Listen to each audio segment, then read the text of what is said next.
थी, पर सोनल फोन ही रिसीव नहीं कर रही थी। एल बाद में जब सोनल किचन से बाहर आई तो देखा उसकी भाभी के 4 मिस कॉल है लगातार। एल यह देखकर वह घबरा गई, क्योंकि उसकी भाभी को पता होता है कि अगर सोनल 2 बार में फोन नहीं उठाती है तो इसका मतलब यही है कि वह अपने काम में व्यस्त है और या फिर फोन से दूर है। अब सोनल का मन घबरा रहा था, क्योंकि भाभी के 4 फोन लगातार आने से उसे टेंशन हो गई थी। क्योंकि सोनल की मम्मी की तबीयत इन दिनों ठीक नहीं चल रही थी। अभी 2 दिन पहले ही सोनल अपनी मम्मी से मायके में मिलकर आई थी। फिर भी सोनल ने हिम्मत करते हुए अपनी भाभी को फोन लगाया और फोन जैसे ही भाभी ने उठाया तो सोनल को रोते हुए कहा, दीदी एल मम्मी जी हमें छोड़कर चली गई है। रात को अच्छे से सोई थी, सुबह आपके भैया और मैंने खूब उठाने की कोशिश की पर वह नहीं उठी। तब हमने डॉक्टर साहब को बुलाया, फिर उन्होंने बताया कि मम्मी जी अब नहीं रही है। दीदी आप जल्दी से घर आ जाओ। इतना सुनते ही सोनल की आंखों से आंसू बहने लगे। एल पापा तो पहले ही उसे छोड़कर जा चुके थे और अब उसकी माँ भी नहीं रही। एल सोनल तो बिल्कुल बेहाल हो चुकी थी। अब सोनल ने रोते रोते यह बात सक्षम उसके पति को बताई तो सक्षम ने उसे संभाला और उसे जल्दी से कार में बिठाकर मायके ले गया है।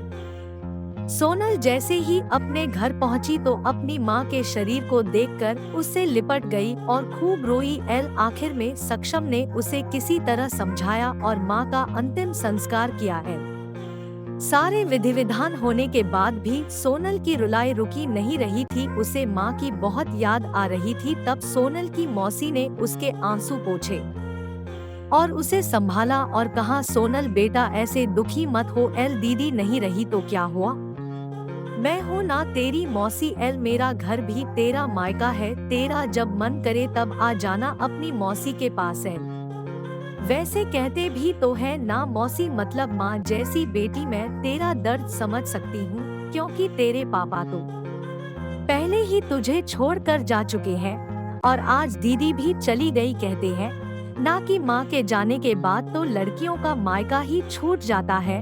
एल यह भाभी तो बस दुनिया को दिखाने के लिए नाम का रिश्ता होता है, क्योंकि मायका तो माँ से ही होता है। एल सोनल भी मन ही मन सोचने लगी कि शायद मौसी ठीक ही तो कह रही है और वह मौसी से लिपटकर जोर जोर से रोने लगी। एल और कहने लगी, क्या मासी मेरा भी मायका अब नहीं रहा। तभी सोनल की भाभी दूर बैठी दोनों की बातें सुन रही थी। पहले तो भाभी ने सोनल को चुप कराया और फिर उसे दिलासा दी। फिर भाभी ने मौसी से कहा कि मौसी जी आपने ऐसे कैसे कह दिया कि मायका केवल माँ से ही होता है। एल मैं मानती हूँ कि माँ का स्थान कोई नहीं ले सकता, लेकिन अभी दीदी के भैया भाभी जिंदा है और जब तक हम हैं दीदी का मायका हमेशा बना रहेगा। एल मैं पूरी कोशिश करूंगी दीदी को मम्मी जी की तरह प्यार और सम्मान देने की। एल और दीदी जब चाहे तब यहाँ आ सकती है।